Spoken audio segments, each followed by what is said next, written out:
So, this is Actors Notes. This is a solo podcast where I just reflect on what I'm learning in real time through acting and improv training and taking classes and just the process of becoming better in life and in this craft.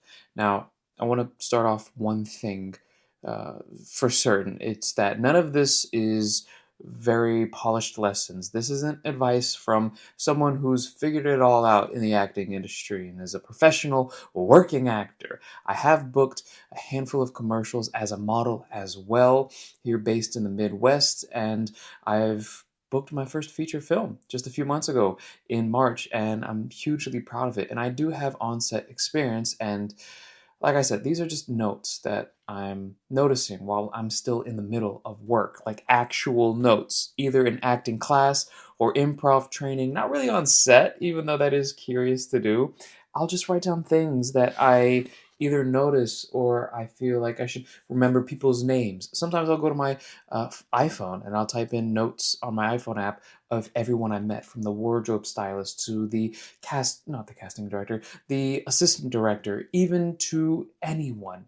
Even the people who brought in Crafty. Because you'll always find me by the Crafty table. The Crafty table, when you get on set, that is the table full of all the delicious snacks and goodies, and then they actually bring lunch or food, depending on the type of project. Now, that just goes back to today. I want to talk about my experience being on set for the first time and just what I expected going into it, what it actually felt like, and the differences and similarities that stood out to me once I was in that environment. Now, you may be watching this and you've already had some on-set experience, but every single set, every project, whether it's I haven't dabbled into theater, but even theater rehearsals, TV and film, short films, student films, all projects are different. So everyone's on-set experience is different, but there are some key professional takeaways that will always stay the same. Just being a professional actor, what does that mean?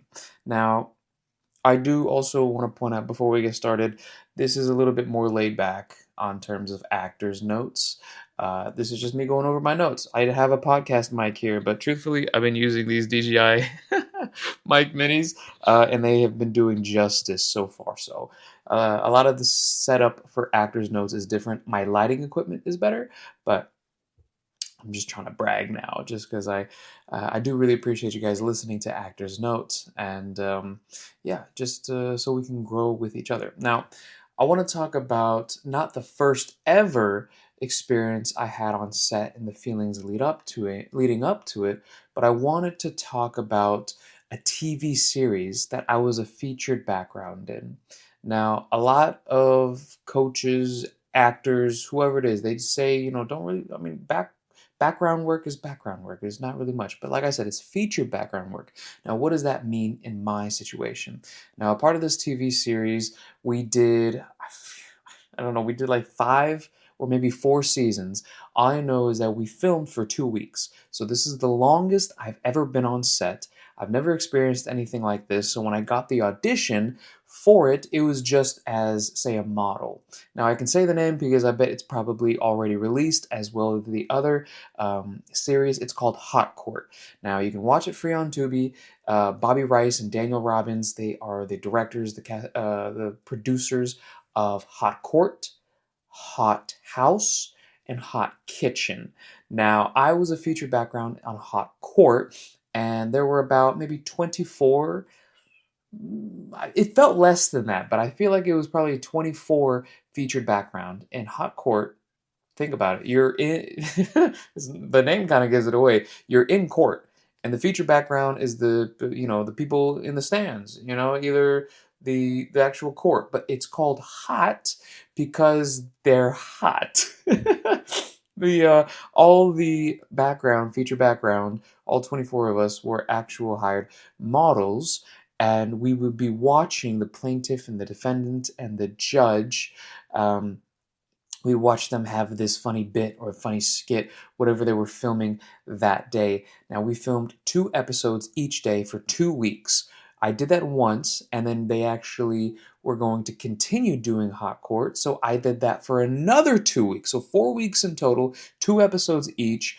It was 24 models for the first 2 weeks, and then it was some of us some different, some of the same from the beginning for the next 2 weeks. I really wanted to talk about my on-set experience here because this taught me a lot about professionalism. It taught me about the routine that everyone goes through behind the crew, talking to the director, talking to the I don't know. There were so many people. There are so many titles when it goes to people on set. Just finding an AD, an assistant director, or I think it's not a PA, not a personal assistant. You'll find someone to ask questions, and everyone has a job. Everyone has a title. But your job on set, whether you have speaking lines as an actor, or sometimes even as models, depending on the type of work you do, will have a line or two. But showing up, and this is key takeaway: show up on time. Be prepared. Show up on time and be prepared. I would say know your lines if you had your lines. Be prepared falls into that.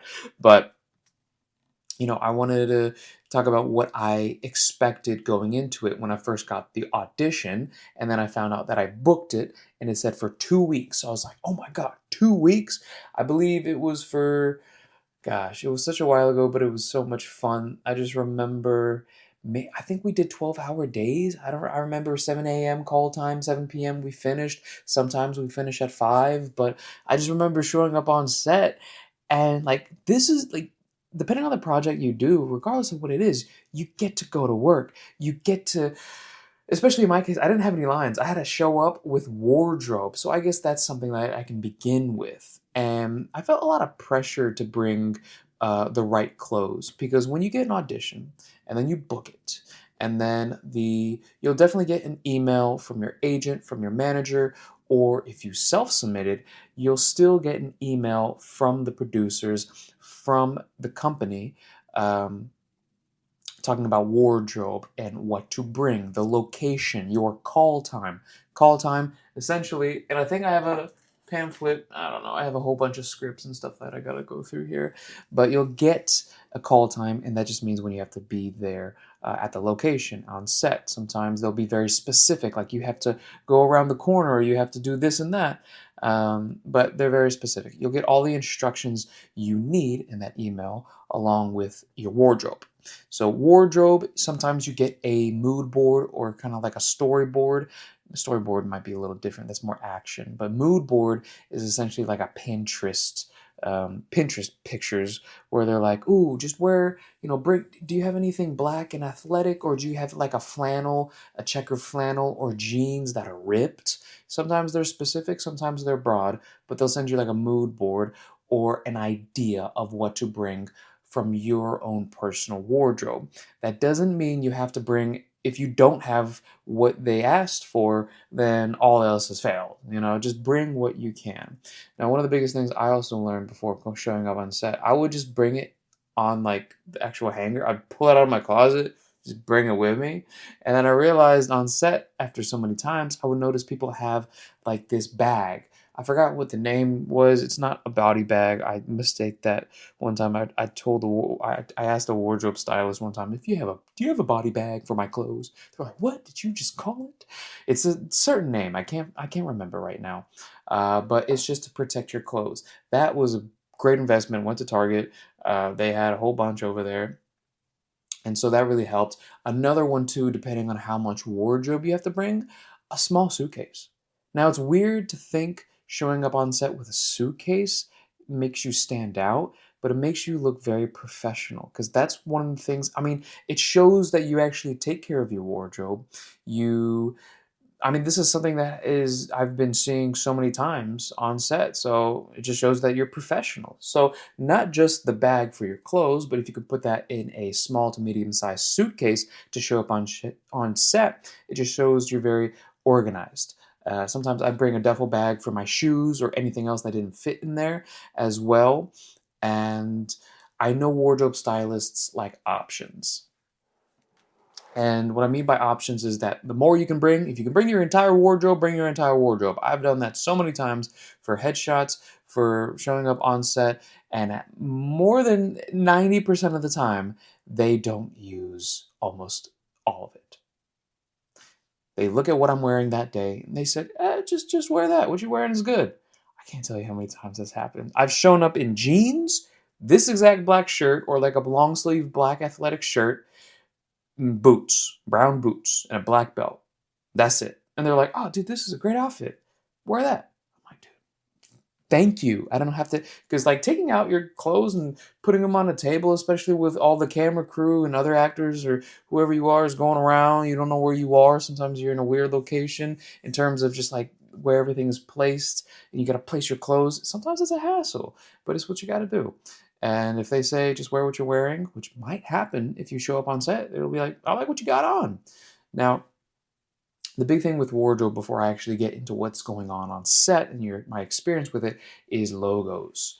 My whole wardrobe, I've gotten rid of so many logos. And if you notice this on so many different emails that you'll get with your call time, with all the information that you need, no logos.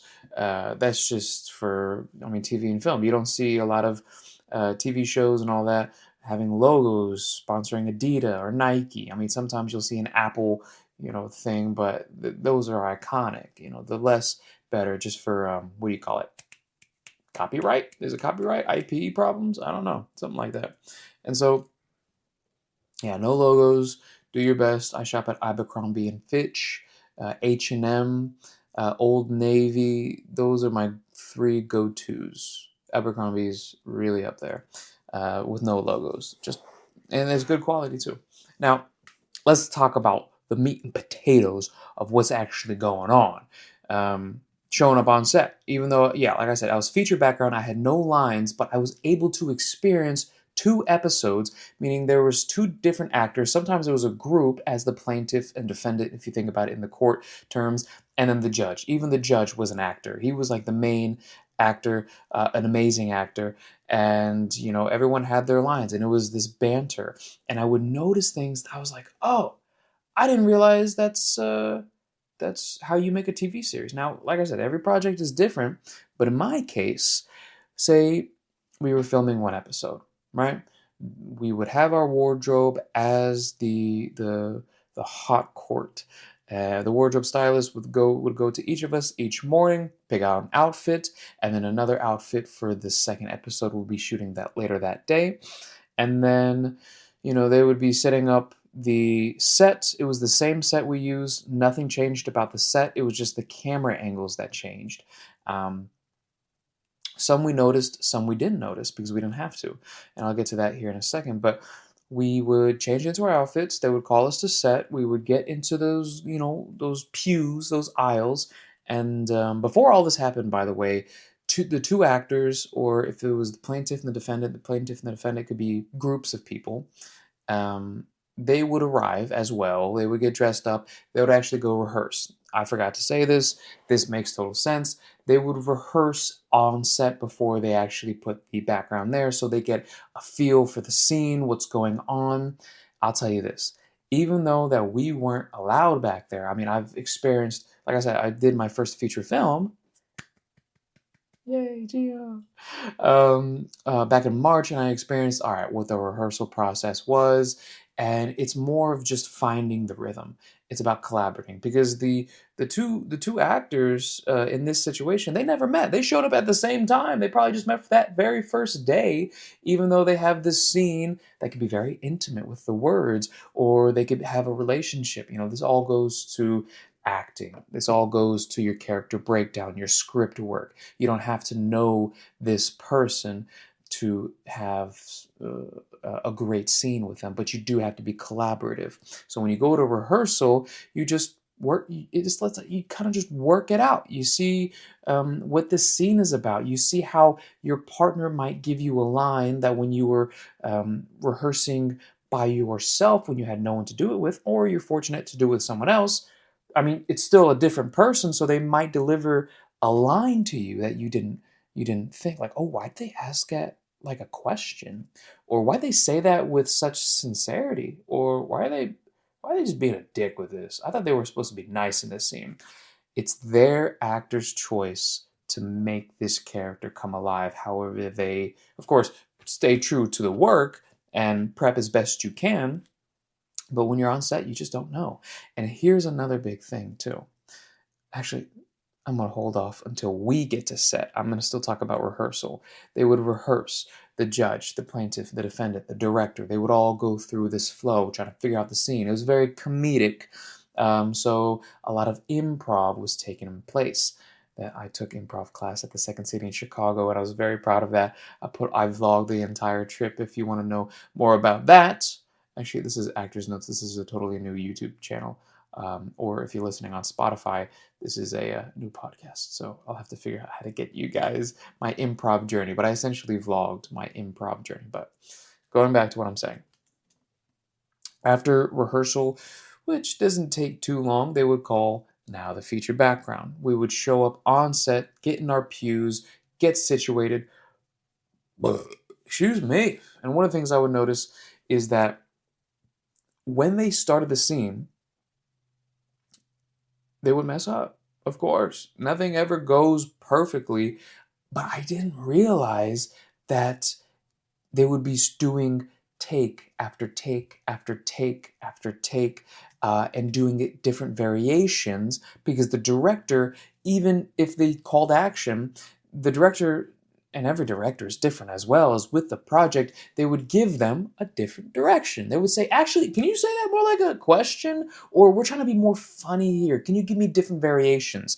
That was another one. They said, ask that question and give different options. So we have multiple for when we edit this post-production. So they would ask a question, something like, what did I notice? That would be the question the actor would say. And they would say, what did I notice?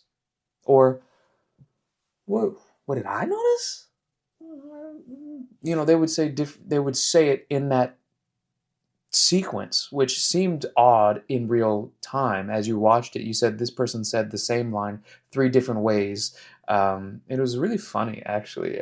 A lot of it, the feature background, we're really good friends. We all follow each other on social media. We joke about how funny it was and how hard it was not to laugh. But going back to the direction, this is another key point that I want to make sure you guys understand when you show up on set as an actor. If you do have working lines or something you might experience, that no scene will ever be the same.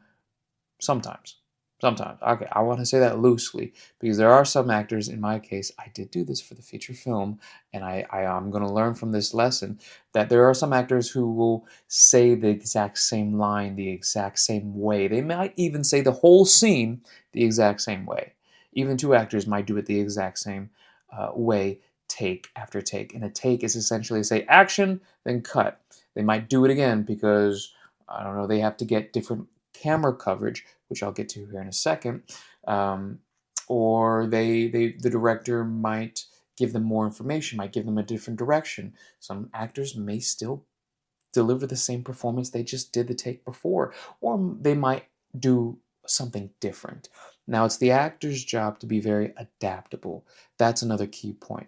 Your ability to adapt, because the director will give you might give you a curveball, might give you new lines. That's another huge one as well when we were filming this TV comedic series, which was that these 2 actors had a set in stone script. Sometimes they would get revisions before getting to set.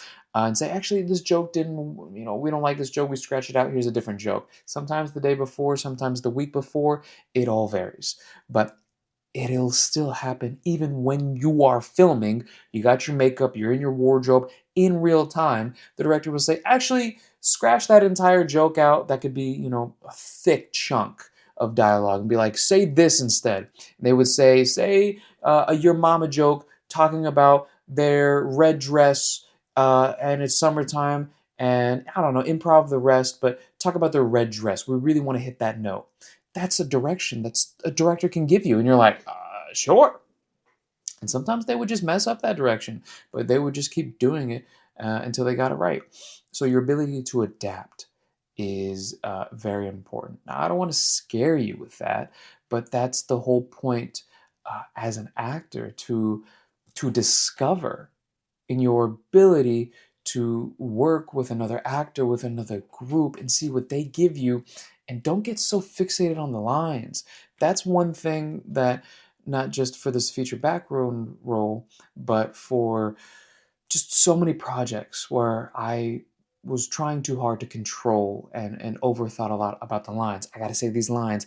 There's a comma here. I got to make sure that when I'm saying it, it almost sounds like, you knew there was a comma in my dialogue. Or, people stay so strict to the script, which is good, but it's supposed to give you, your context of the scene. What's it about? Be prepared as best you can. So when you know these lines as if they were your own words, you're able to almost be free and play with your scene partner, because they'll give you something that you probably didn't anticipate. It takes two to tango. And if your person doesn't know how to tango, you got to work with them, see how that goes. Or you might get the best tango player ever, dancer ever. And you're like, oh, shoot, I got to up my game. I got to try something different. I got to step up. I got to be faster. So it's all about adaptation. Now, I think listening is one of the biggest things that mattered. Listening, being present, and just taking direction. I don't want to give you too much, but I think those three things I noticed every time we had a new character or characters as the plaintiff and defendant. The best ones we saw where they didn't really mess up, but doesn't mean it's the best acting per se. It just meant that they were so fluid with each other because they were actually listening to each other. They were present in that moment, and when they would take direction, they would listen, they would be present, and do the best work they can. And that's what exactly you're going to do. That's what I did. Just do the best work you can. Listen, be present, and take direction and your ability to adapt. Same things with taking direction. Now, I know I'm a bit all over the place, but here's what I would do differently, coming from all the commercials, like the feature background role, the feature film that I did, from when I first started, especially when it comes to simplicity, because I will still overthink a lot, but I think less is more. So the more simple you can make things, the better. What do I mean by that? I mean, like I said, with, say, the script, prepping. I remember for my feature film, and I really want to get into the meat and potatoes of this, and this was like the biggest realization for me, was that my scene was only like 6 lines, but I wanted to make sure I got these lines. I remember 3 days in, I would say it right when I woke up, right when I went to bed. I would say it during a run. As I worked out in the gym, I would say my lines. It looked ridiculous, but who cares? I was in a movie. So I'd say my lines. I would know those lines so much, and I think Ian Sir Ian, I forgot, but he was Magneto in X-Men. I forgot, but I don't remember. But he said, know these lines to where you can say them backwards. As in, you have your script from beginning to end. Can you say your lines end to beginning? I would do that, and I would nail it, and I would know my lines. And here's the realization. I would stay so fixated on the lines that when I showed up on set and we would go through rehearsal, I would deliver it exactly as the text said, but I wasn't listening. I wasn't present because I was so fixated on getting these lines right that I wasn't able to adapt. Not just to the director, and I did my best to the director, but adapt to the other actors, to the other actresses. Now, this is very Meisner. Sanford Meisner talks about reaction. He talks about how he knows actors get in their head and overthink, and you might be in this position as an actor when you go over your scenes, and maybe you have an entire page, 2, 3, 5 pages of dialogue. Maybe it's an entire movie. Maybe you're the lead. That's crazy if you're the lead and this is your first movie. Congratulations, but that's amazing. That's crazy. But Sanford Meisner talks about reaction. He knew actors got in their head. So instead of just focusing so much about the internal work, all the prep work, focus on the other person. What do they give you? How do they deliver a line? It's your job, yes, to know these lines. If you can say them front to back, backwards to forwards, and I knew my lines 3 days in. I was just getting in my own way because I didn't want to mess up. And you might be in the same situation. And Sanford Meisner knew that. And he said, just react. Just react to them. How do they feel about what you just said? How do they think? What do you think they're thinking about right now? Just like that. You're like, what is he thinking about right now? That's better acting, when you're actually listening to them and reacting to them. And that was something I just didn't do for my feature film. I was so fixated on these damn words that it took me out of the moment. I remember I had this self-awareness, self-realization moment in real time as we were filming. I was like, I'm in my head so much. I gotta listen to this dude. I gotta listen to these two girls while we're in our scene. And in that real time, I was trying to adapt the best I could. And I did my best work. I remember talking to the director. I was like, I messed up my lines a lot. And he was like, dude, don't worry. You did great. That might just be the best thing you could ever hear. Um, so yeah, that just made me realize, what should you take away from this? What's the key takeaway? If it wasn't for the first three things I said, whether you're say a model, a commercial, a lifestyle shoot, or you're an actor, you're doing scenes, TV series, feature film, what it may be. It's so cliche, but it matters so much. And I'm here to remind you that it's the listening. I hope you were listening as I said that, because I was waiting to see. Sometimes when there's a pause, you kind of be like, oh, I wasn't listening. But if you were listening, you know you were listening. Listening, being present. So easy to think about, what's my next line to say after this? If you're thinking that in your head, you're not present. I did that so many times on my feature film. I did that so many times during I did a short film that I was leading. I was thinking about my next line. Like, I say this, you say that, then I say this. No. What? No. That's the whole point of the Sanford Meisner. I'm going to take a... I'm going to be upfront too. I've never taken a class. I've just read his books. Where's his book? It's downstairs. But he just talks about the reacting, the listening. If you're thinking about your next line, you're not thinking about how they're saying something that will affect how you say your next line. That's what it means to be prepared. Prepared just means you know the lines. But when you're on set, it's a whole new world you're experiencing, because the director will give you maybe even new lines that you have to improv. You have to stay true to the character, know the character, have your character breakdown, whatever that technique is for you, and then just play with the other actors. Be present with them. So yeah, listening, presence, what you say, listening to them, how that might affect what you feel. And then, like I said, be prepared. And of course, the beginning three I said, show up on time, be professional. This is still a job, right?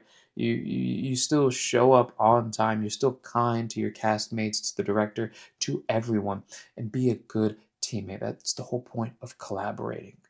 Because yeah, you could be an amazing actor, but if you're a dick, nobody wants to work with you. You're difficult to work with. That just makes the days longer. I've had the most fun, whether that's acting or content creation when I'm collaborating, or any job I've had in the past. It was more fun when you had someone that would work with you. That's the whole point of improv as well. The whole yes and them agreeing with what you said and adding on top of it. That's what I loved about improv so much. And I definitely highly recommend taking an improv class. So I think that's where I would leave you. Listen, be present, be prepared. Now, where I am with all of this, I'm still learning. Like, you could be like, gee, I knew that, or dang, that was really insightful. Regardless, I'm over here thinking, I gotta practice that more. I know I gotta listen, but I gotta practice what I preach, and you gotta continue to, how do you call it, exercise, get those reps in. Um, Otherwise, it's an active thing. You have to actively listen, do it every single day. You have to actively be present. This goes beyond acting. This goes in your everyday life. You can still practice acting in your life by listening, active being present, active showing up, being prepared. If you have to be somewhere, show up on time. If you have to be a certain role to someone else, whether it's a father, whether it's a friend, you can practice acting in that sense. Now, like I said, these are just notes. Okay, this is not answers. These are just things that I'm noticing while I'm still in the middle of figuring it all out. And I think that's the point here. Actor's notes isn't about having it all figured out. It's about paying attention while you're becoming on your journey. Now, if you got something from if you got something from this, I appreciate you being here. And in case no one has told you yet today, I love you. I do love you. You matter. You do matter, and you have value. Aww. And let me say something I've never said before. The version of you that you're trying to become isn't built in the big moments. It's built in the small moments, where you just choose to stay present instead of overthinking. And I'll see you in the next one. I love you.